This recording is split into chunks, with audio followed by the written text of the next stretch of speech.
Today I'm here to talk you through how politics and religion have shaped and preserved football rivalries. Well, in particular, Dr. Joseph Bradley's piece on sectarianism, anti-sectarianism and Scottish football in the journal Sport and Society. But why, I hear you ask? Well, firstly, because Dr. Graham Bond told me to, but mainly because if we can understand how these rivalries form, we can determine if religion is any longer relevant in football and whether such violent derbies should be left in the past. How did I come to find Bradley though, and why is he the one to give us the answers? Well, when analysing my research question, one derby truly stood out ahead of the rest. Celtic versus Rangers, also known as the Old Firm. This derby is the epitome of religious-rooted rivalry in football, so it was the perfect place to start. Whilst researching and building my literature review for my research proposal, one name kept popping up: Bradley JM, or Joseph Bradley. He is a lecturer in culture, media and sport at the University of Edinburgh and has been published in the several journals as well as on the news website, The Scotsman. The Old Firm is also his specialist subject. He has written all of these journal articles on the matter, and of course our article of choice, Sectarianism, Anti-Sectarianism and Scottish Football, so it's fair to say he's knowledgeable of the subject. This is a journal article characterised by clear central argument, engagement in existing scholarship, use of quantitative and qualitative evidence, and it's clearly structured with an academic tone whilst contributing to the field. A journal article, as you might expect, is published in a journal. This time it's from Sport in Society, which is a journal for academics into cultures, commerce, media and politics. The journal aims to advance the understanding of key issues in sports, and it's internationally peer-reviewed. It's viewed by almost 500,000 people annually. But what is Bradley actually arguing? Well, the paper focuses on religious and ethnic hostility, including discrimination in Scottish football and broadly in society. It examines how the term sectarianism has surged into Scottish media and whether it was intentionally avoided throughout most of the 20th century.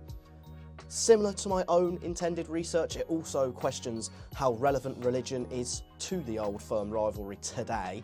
But first of all, it's really important for us to note that sectarianism is the excessive attachment to or identification with a particular religious or political group.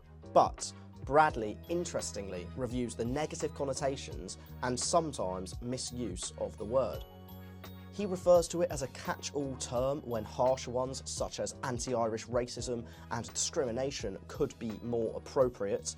The term has become omnipotent and creates a sincere fiction that issues arising as a result of it are actually being addressed. For Rangers, or Scotland's establishment club as he states them, sectarianism became institutionalised as in 1967 Rangers vice-chairman Matt Taylor openly admitted that their refusal to sign Catholic footballers was part of club tradition.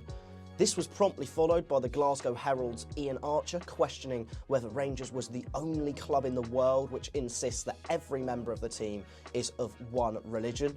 Other than this though, the Protestants-only policy that Rangers used was largely neglected in the media. Bradley here has gathered various different sources, including players, chairmen and journalists in the mid-1960s, to not only reveal the blatant anti-Catholicism and the discrimination they faced, but also the willing acknowledgement of it whilst the media largely remained completely unopposed. This was familiar to Celtic fans who saw Catholic oppression receive little to no coverage for the majority of the 20th century. Irish chants, flags and their national anthem were antagonised by Rangers and many other Scottish clubs. Their mistreatment became custom as the nation's longest established minority with under 15% of the population. For these reasons, it is unsurprising that Celtic felt a strong attachment and identification with their Catholic heritage, whilst Rangers' notoriously pro-unionist and British values were a direct contradiction. This is how Bradley justifies one of the world's most heated rivalries. Bradley's focus was largely on the media, and this is something which I recognise is vital in the preservation of a religiously formed rivalry. Scotland as a whole is becoming less Protestant, less Catholic, less Irish and more secular, and yet the rivalry still continues.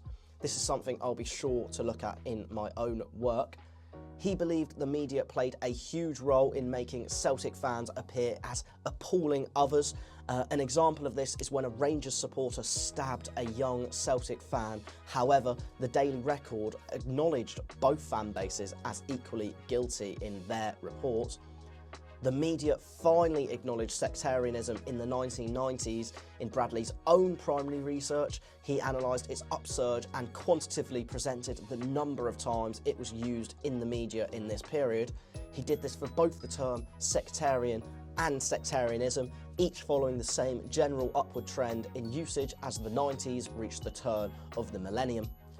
This successfully fulfills his aim in showing the initially ignored issue of sectarianism into the quick, regular and often misuse of the term when harsher ones best fill its place. Whilst I believe that the quantitative analysis of newspapers and the press is valuable, it doesn't provide the detail and context of each use, or even if it was in reference to the Old Firm derby. Qualitative research can often provide more detailed findings. It's also worth noting a lack of first-hand consulting with Celtic fans in this piece, in their opinions on the matter, in an interview form or survey format, which could add an extra dimension and detail to the research.